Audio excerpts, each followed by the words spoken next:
Bibeltraining fürs Alltagsleben. Heute zusammen herzlich willkommen. Ich liebe das Erste Testament. Erste? Ja, viele sagen das Alte Testament, aber für mich ist es nicht alt, sondern aktuell. Ich sehe, wie es in mein Leben nie redet, in mein Alltagsleben nie redet, wie es mir Anleitung gibt. In meinem Leben mit Gott und mit den Mitmenschen. So möchte ich dich einladen auf eine Entdeckungstour und nenne das Bibeltraining. Das heisst, wir wollen zusammen trainieren, wie wir können, das Leben sehen in dem Ersten Testament und den verschiedenen Begebenheiten.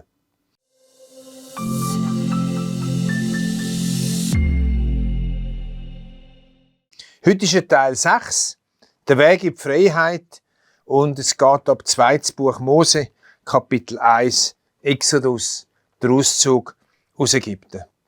Wir schlagen auf, 2. Buch Mose, Kapitel 1, Vers 11.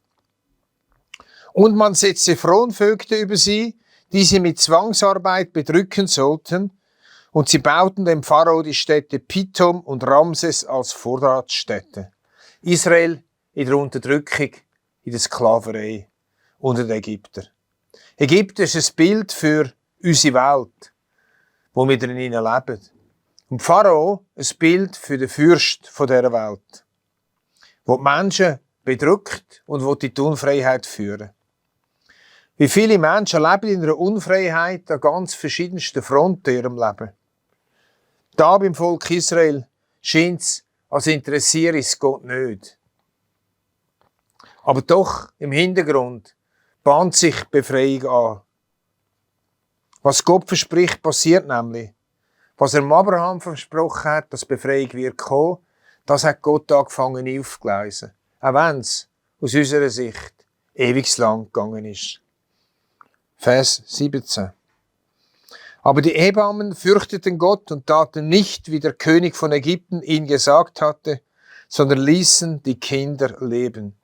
Gott hat da ganz einfach die Hebammen gebraucht, die mutig genug sind, um dem Pharao zu widerstehen.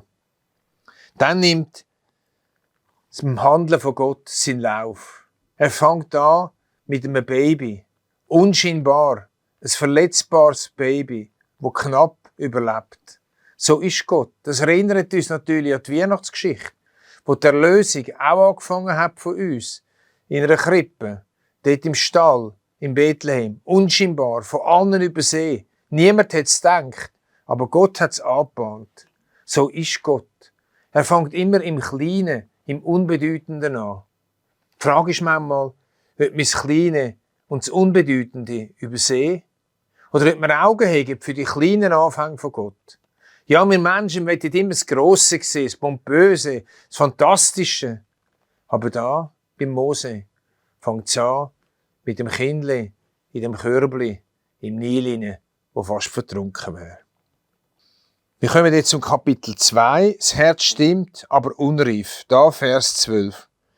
Da schaute er sich, der Mose, nach allen Seiten um, und als er sah, dass kein Mensch da war, erschlug er den Ägypter und verscharrte ihn im Sand.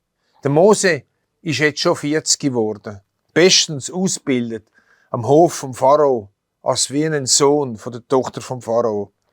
Und jetzt erleben wir da, wie ein Unrecht, was im Volk geschieht, nicht dulden kann. In ihm drin ist ein Schrei. Es darf doch nicht wahr sein. Man muss doch etwas tun. Und er tut etwas. Jede Vision gegen Unrecht fängt mit dem an. Man muss doch etwas tun. Als ich die Quellenhof-Stiftung gegründet habe, ist das genau mein Schrei in mir rein. Man muss doch etwas tun. Das darf doch nicht wahr sein. Die Not im Platzspitz, die Not auf der Gasse. Und von man muss etwas tun, ist es dort hingekommen, ich muss etwas tun. Ich bin dazu berufen. Es hat eben alles angefangen mit dem, man muss sich etwas machen. Hast du das auch schon in dir gefühlt? So einen Ruf, so eine beginnende Vision, so etwas Aufsteigendes in dir rein. Könnte es sein, dass das der Anfang ist von dem, was aus deinem Leben heraus könnte wachsen. Wir schauen, wie es weitergegangen ist. Vers 15. Und es kam vor den Pharao, dass der Mose den Mann umgebracht hat, der trachtete danach, Mose zu töten, Aber Mose floh vor dem Pharao und hielt sich im Lande Midian, und er setzte sich nieder bei einem Brunnen. Problem, von dem man muss sich etwas machen, von diesem Schrei gegen die Ungerechtigkeit von Mose war, dass es noch völlig unreif war. Er war noch nicht zubereitet. Darum musste er flüchten in die Wüste und dort, sage und schreibe, 40 Jahre lang Schafodologie studieren. Es ist eine sehr lange Zubereitungszeit gekommen, eine Charakterschulung, damit er nachher parat war für den grossen Auftrag von Gott. So ist es im Leben auch von uns Menschen. Wenn so ein Nein kommt, man muss etwas machen, es darf nicht wahr sein, ist es oft der Anfang. Und oft ist es aber auch noch ein unreifer Anfang. Etwas, wo noch nicht klar ist, was. Oder etwas, wo noch ganz menschlich ist. Und einfach aus eigener Kraft wird probiert zu machen. Und da braucht es manchmal Zeit von Gott, uns zuzubereiten. Schon manchmal haben mir Menschen gesagt, sie spüren etwas in sich hinein. Das oder das sollten sie tun. Und ich habe ihnen gesagt, hey, das Spüren in sich hinein, das ist schön. Aber der Zeitpunkt und die Art und Weise, wie es sich umsetzt, das ist oft eine andere. Genauso beim Mose. Verachte nicht die Zeit der Zubereitung für einen Auftrag, wo du von Gott her empfindest. Leider ist das ein Knackpunkt für viele Menschen, dass sie zwar etwas spüren, aber die Zeitspanne, bis es so weit ist, nicht aushalten. Kapitel 3, überschrieben mit Berufung, Vers 4. Als aber der Herr sah, dass er hinging, um zu sehen, rief Gott ihn aus dem Busch und sprach, Mose, Mose. Er antwortete, hier bin ich. Das war die Berufung aus dem Dornbusch. Ich kenne keinen so einen Dornbusch. Aber ich weiss, dass Gott auch heute Menschen ruft, für einzelne Menschen zu befreien, die in Gefangenschaft sind, oder manchmal eine ganze Menschengruppe einen Auftrag geben. Hört mir auf die feine Stimme von Gott, die ruft, hey, Jonas, Jonas, da ist jemand, der in der Gefangenschaft ist, da ist jemand, der muss befreit werden. Vers 7. Und der Herr sprach, ich habe das Elend meines Volks in Ägypten gesehen und ihr Geschrei über ihre Bedränger gehört und ich habe ihre Leiden erkannt. Gott sagt, er sieht, er hört und er erkennt. So einen Gott haben wir. Einen, der sieht, der hört und einen, der erkennt. Einen, der Bedrückung und Not nicht egal ist. Einer, der sich interessiert, wie es den Menschen geht. Einer, der dort, wo Menschen in Unfreiheit und Bedrückung ist, andere Menschen zu Befreier machen für sie. Er sucht Menschen, die sich berufen lassen. Für Menschen, die in welcher Art und Weise auch immer von Gefangenschaft sind, können in die Befreiung zu führen, hin zu Christus. Jesus hat ja am Sabbat in der Synagoge genau diese Stelle gelesen. Der Geist des Herrn ist auf mir, weil er mich gesalbt hat. Er hat mich gesandt zu predigen den Gefangenen, dass sie frei sein sollen. Das ist der Auftrag von Jesus gewesen. Der Moses-Auftrag. Und in dem Moses-Auftrag werden wir alle eingerufen, Gefangene zu befreien. Manchmal einfach ganz einzelne Leute, ganz konkret, Menschen, die uns im Alltag begegnen, als Nachbarn, über unserem Arbeitsplatz, unseren Schulen, unseren Ausbildungszentren. Also, Gott hat den Mose gerufen und gesagt, gang hin, du sollst ein Befreier sein. Kommen wir zum Kapitel 4. Schick doch einen anderen. Vers 1.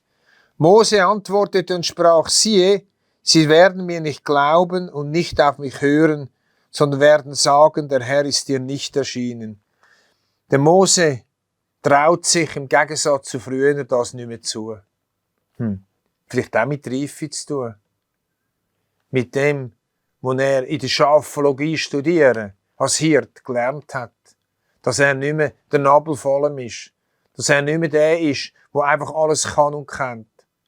Nur kommen dann ganz viele Ausreden, ganz viele Argumente, warum das nicht gehen sollte. Geht es uns ähnlich? Dass haben wir Menschen begegnet, die in der Unfreiheit sind. Dass wir plötzlich ganz viele Argumente haben, um nicht zu sagen Ausreden. Warum wir nicht fähig sind, nicht in der Lage sind, um diesen Menschen zu helfen. Gott hat dem Mose einen Mensch zur Seite gestellt, der Aaron. Und er hat gesagt, ich weiss schon, dass du begrenzt bist. Geh mit dem Aaron, mach ein Päckchen. Gott will dich und mich nicht allein schicken. Du partnere mit Menschen, wenn es darum geht, andere in die Freiheit zu führen. Mach eine Gebetsgemeinschaft. Mach eine Actiongemeinschaft. Geh ins Zweite oder das Dritte hin, um Menschen zu Christus in die Freiheit zu führen.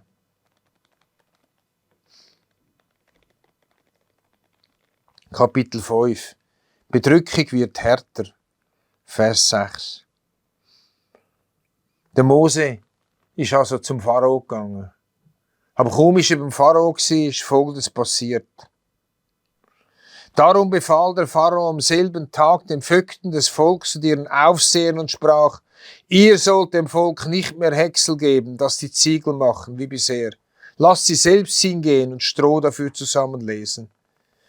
Nachdem der Mose und der Aaron beim Pharao gewesen sind, im Pharao seine Sklaverei noch härter geworden. Der Versuch ist hinten ausgegangen. Statt Befreiung ist es noch härter geworden.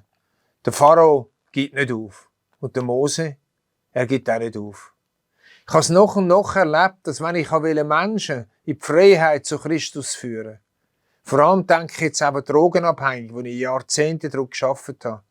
Wenn ich es versucht habe, dass der Schuss hinten rausgegangen ist und es im Moment noch härter geworden ist, die Sucht noch einen Zack zugenommen hat, der Fürst von dieser Welt, der Satan, noch ein bisschen mehr angezogen hat, dass es noch ein bisschen schwieriger geworden ist.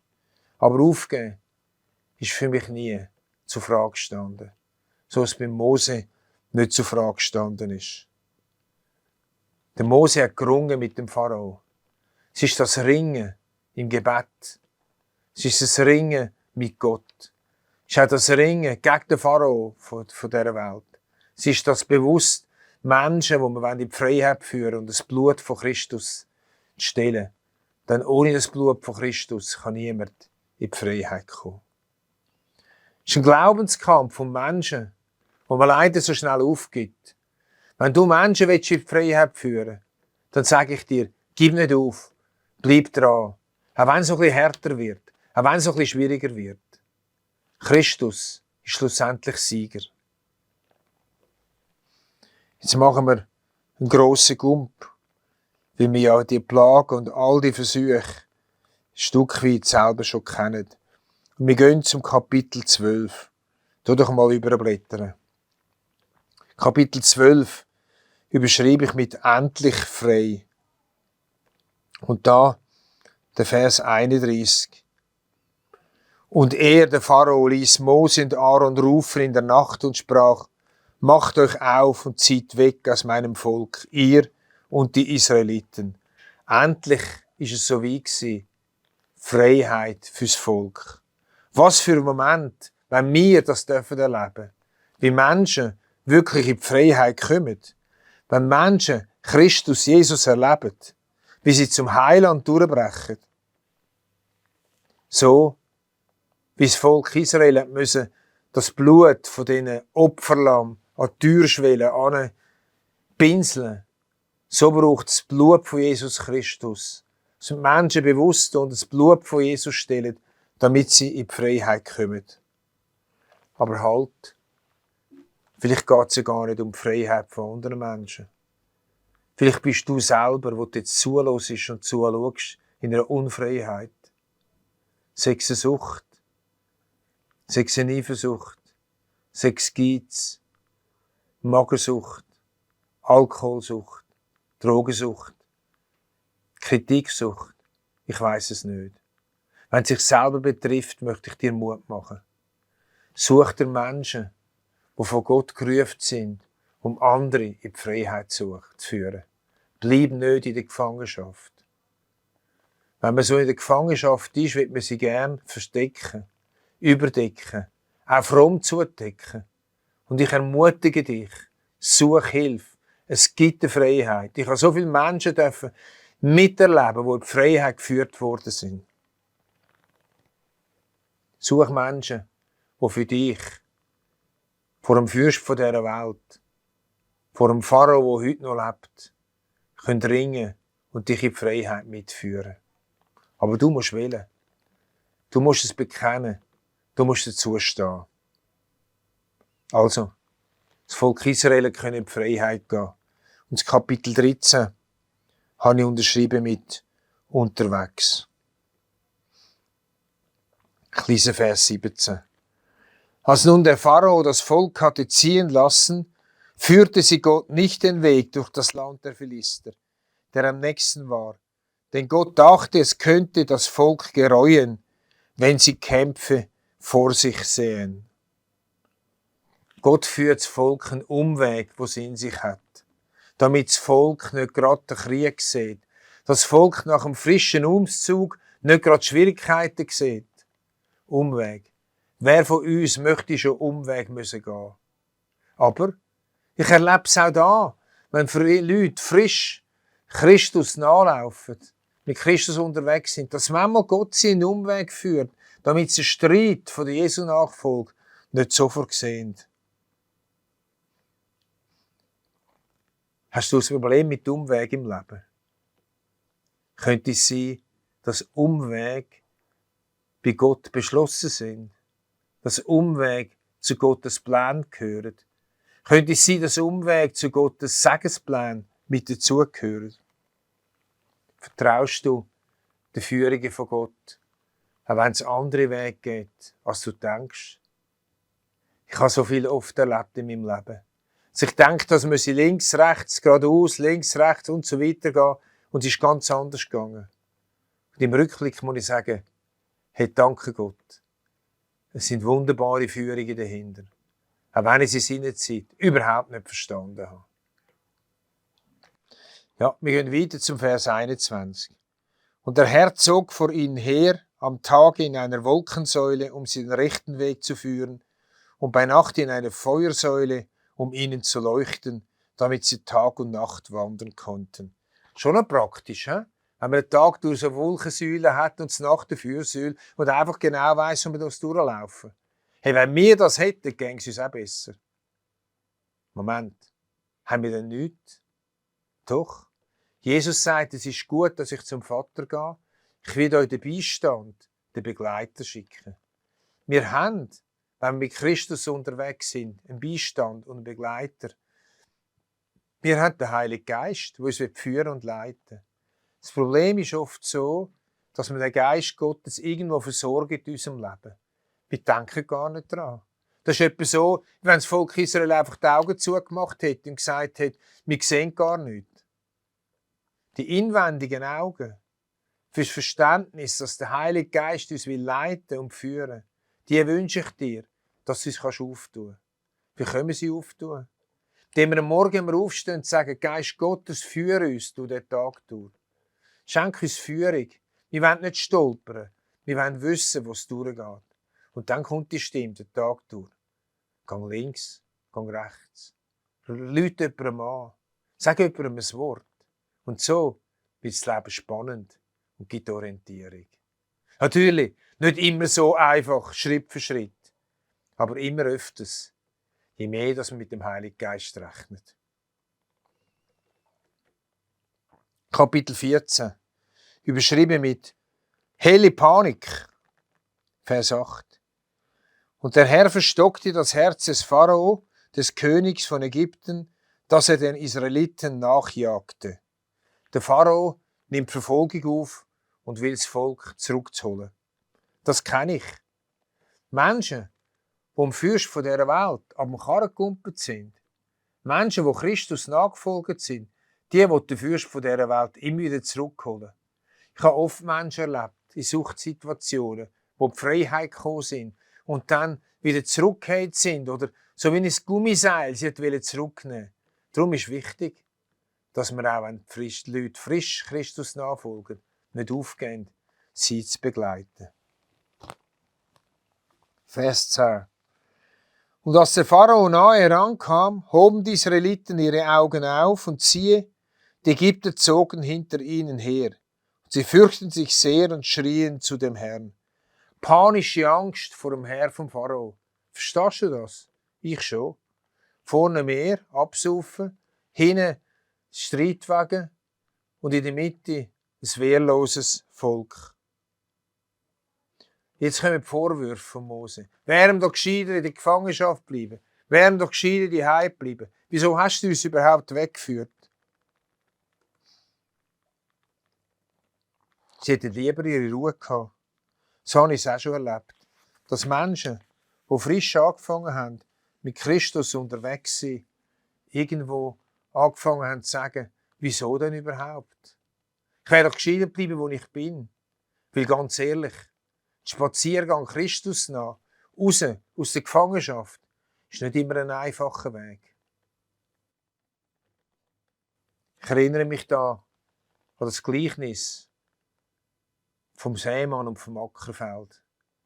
Die Saat, die auf felsigen Boden gefallen ist, die erstickt worden ist, die verdorrt ist, weil Anfechtungen gekommen sind, weil Schwierigkeiten gekommen sind wegen dem Glauben. Freund, lass den Samen, der in dir innen ist, nicht durch Schwierigkeiten im Glauben kaputt gehen und verdorren. Der Samen soll auf fruchtbaren Boden fallen. Vers 14. Der Mose antwortet dem Volk, das Angst hat, der Herr wird für euch streiten und ihr werdet stille sein. Was für ein Wort, der Herr wird für euch streiten. Ihr müsst nicht streiten, ihr müsst euch nicht bewaffnen. Der Herr wird für euch streiten und ihr sollt stille sein. Auch das wünsche ich dir und mir. In Situationen von der Bedrängnis, in Situationen von der Unmöglichkeiten, dass wir ruhig haben können. Nicht nervös rumzappeln, nicht irgendetwas zum Stapel reissen, sondern in das Vertrauen hineinwachsen, dass Gott für uns wird streiten. Ich habe gerade in der letzten Nacht so mich um etwas herumgetrüllt, das mich mega beschäftigt hat. Und es ist mir schwer gefallen, das umzusetzen, ruhig zu werden und wissen, dass der Herr wird für mich streiten. Wohl dir und mir, dort, wo es das gelingt, in Situationen, wo wir im Clinch sind. Vorne das Meer, hinten die Ägypter und in der Mitte Meer. Was für eine Situation. Dann kommt das siegreiche Durchschreiten vom Roten Meer und anschliessend das 15. Kapitel ab Vers 1. Damals sangen Mose und die Israeliten das Lied dem Herrn und sprachen, ich will dem Herrn singen, denn er hat eine herrliche Tat getan. Ross und Mann hat er ins Meer gestürzt. Siegeslied, Anbetung von Gott nach erfolgter Hilfe, nach erfolgtem Durchbruch. Was für ein Lied! Ganze 18 Vers lang. Das Volk und der Mose im Lobpreis. Wie haben wir das eigentlich? Wenn wir Durchhilfe von Gott erfahren, im Alltag, in ganz gewöhnlichen oder ganz besonderen Situationen. Denken wir daran, Gott zu ehren? Denken wir an den Lobpreis, an die Anbetung? Oder sind wir so verbohrt, dass es von Sache zu Sache geht, ohne im Moment hinzuhalten, um Gott wirklich Danke zu sagen? Der Sieg, Durchhilfe, zu feiern, in dir inne und mit Gott.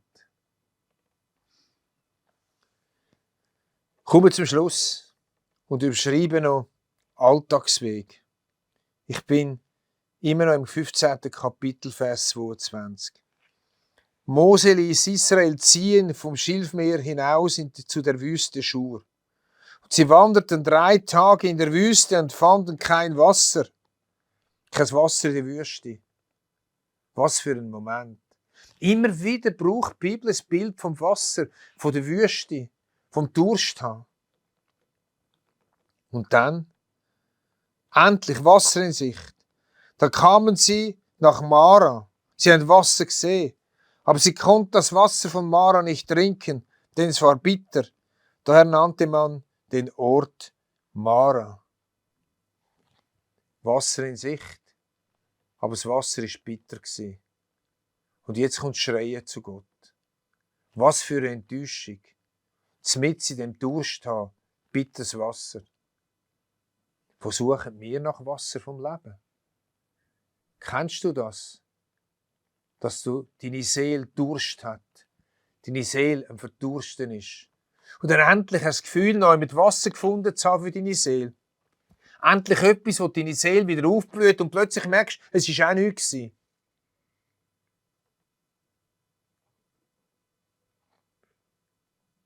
Es gibt nur einen Ort, wo deine Seele wirklich Wasser trinken kann. Das ist bei dem, der sagt, ich bin das Wasser will leben, bei Jesus Christus. Vers 27. Sie kamen nach Elim. Da waren 12 Wasserquellen und 70 Palmbäume. Sie lagerten sich dort am Wasser. Nach dieser Prüfung, ums Vertrauen von dem Wasser von Gott her, nach dieser Prüfung, sind sie zu 12 Wasserquellen gekommen. 12 ist die Zahl von der Anzahl Stämme. Es hat für alle genug gehabt. Wasser für alle genug. So wie es Christus ist. Wasser für alle genug. Und 70 Palmbäume. Das Wort 7 ist die Vollzahl. Es hat genug gehabt. Mehr als genug für alle zusammen. Es hat eine Zeit vom Lagern gegeben. Wohl uns, wenn wir nach Mara, nach dem Ort der bitteren Quelle, nach dem Ort dort, wo das Wasser wieder versunken ist und wir merken, unsere Seele wird nicht, der Durst wird nicht gestillt. Noch mit hinkommen und wir sagen, ja, danke Jesus. Der Durst ist wieder mal gestillt. Aber ich weiss, es ist manchmal ein Aushalten. Es ist manchmal ein Suchen. Es ist manchmal, ich sage dem, ein Anrufen zu dem Jesus und sage, Jesus, ich will trinken von dem Wasser. Jesus, meine Seele hat unheimlich Durst. Jesus, ich habe so vielen Orten versucht, Wasser zu trinken. Im Moment hat es geholfen. Aber ich habe gemerkt, es sind wie Brunnen mit Löchern. Gott sagt ja, durch den Prophet, ihr verlöhnt den lebendigen Gott, den Brunnen, der Wasser hat. Und grabt euch an anderen Ort Brunnen, die Löcher haben. Ich wünsche dir, dass du einen Brunnen grabst bei dem Jesus.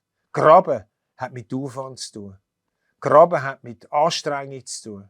Und so ist es auch, der Brunnengraben bei Jesus. Das war es für das Mal. Ich wünsche dir eine gute Woche.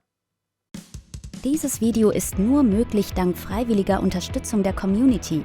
Unser Ziel ist es, täglich ein neues Video zu veröffentlichen. Um dieses Ziel zu erreichen, suchen wir 365 Videopartner, die uns mit je 150 Franken pro Jahr unterstützen. Als Videopartner trägst du direkt dazu bei, dass noch mehr Menschen das Evangelium hören und im Glauben ermutigt werden.